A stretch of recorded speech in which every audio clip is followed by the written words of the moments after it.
Hi friends, Hema committee report തുടർ നടപടികൾ നിർത്തിവെച്ചുകൊണ്ടുള്ള government തീരുമാനത്തെ പരിഹസിക്കുന്ന ശ്രീമതി പാർവതി തിരുവോത്തിന്റെ പ്രസ്താവന സോഷ്യൽ മീഡിയയിൽ ഇപ്പോൾ വൈറലായിരിക്കുകയാണ്. വലിയ ധൃതിയൊന്നുമില്ല കേട്ടോ. 5.5 വർഷമല്ലേ ആയുള്ളൂ റിപ്പോർട്ട് പുറത്തു വന്നിട്ട്. സംഭവം സത്യമല്ലേ? കമ്മിറ്റി റിപ്പോർട്ട് പുറത്തു വന്നിട്ട് 5.5 വർഷമായി. അതിലാദ്യം 3.5 വർഷം ഗവൺമെന്റ് റിപ്പോർട്ട് പൂഴ്ത്തിവെച്ചു, അല്ലെങ്കിൽ കോൾഡ് സ്റ്റോറേജിൽ വെച്ചു. റിപ്പോർട്ട് വെളിച്ചം കണ്ടപ്പോ എന്തൊരു ബഹളമായിരുന്നു. സിനിമാ മേഖലയെ തന്നെ ഇളക്കി മറിച്ച സംഭവമായിരുന്നു അത്. വലിയ വലിയ മാറ്റങ്ങൾ ഉണ്ടാവുമെന്ന് പ്രതീക്ഷിച്ചിരുന്നു. ഒന്നും സംഭവിച്ചില്ല. എല്ലാം ജലരേഖകൾ മാത്രം. അങ്ങനെ ഒരു കമ്മീഷൻ കൂടി വൃഥാവിലായി, പാഴ് പരിശ്രമമായി. അതിനായി ചിലവാക്കിയ പണം അത്രയും വെറുതെ. പല വമ്പൻ തലകളും ഉരുളുമെന്ന് കരുതി. സിദ്ദിഖ്, മുകേഷ്, ലിസ്റ്റ് നീളുകയാണ്. പക്ഷേ ആർക്കും ഒന്നും ഒരു പരിക്കും ഉണ്ടായില്ല. സത്യം വിളിച്ചു പറഞ്ഞവരൊക്കെ മണ്ടന്മാർ അത്ര തന്നെ. തീർച്ചയായും ഇക്കാര്യത്തിൽ ഗവൺമെന്റ് ഭാഗത്ത് വീഴ്ച ഉണ്ടായിട്ടുണ്ട്.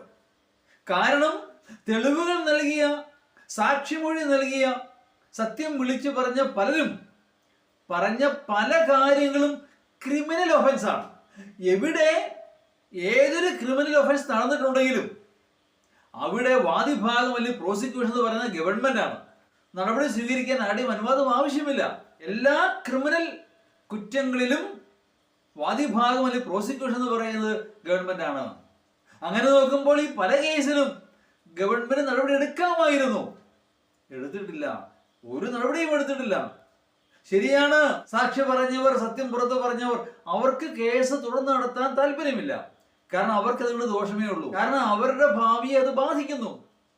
അതിലുപരി അവർക്ക് സംരക്ഷണം നൽകാൻ ഈ ഗവൺമെന്റ് കഴിയുന്നില്ല. അത് തന്നെ കാര്യം. അത് തന്നെയാണ് ഞാൻ പറഞ്ഞത്. ഗവൺമെന്റ് ഭാഗത്തു നിന്ന് സീരിയസ് ആയ വീഴ്ച ഇക്കാര്യത്തിൽ ഉണ്ടായിട്ടുണ്ട്.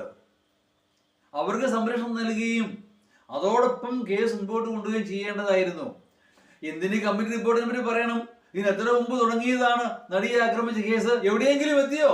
ഒരിടത്തും എത്തിയില്ല. അതിങ്ങനെ നീണ്ടുകൊണ്ടേയിരിക്കും.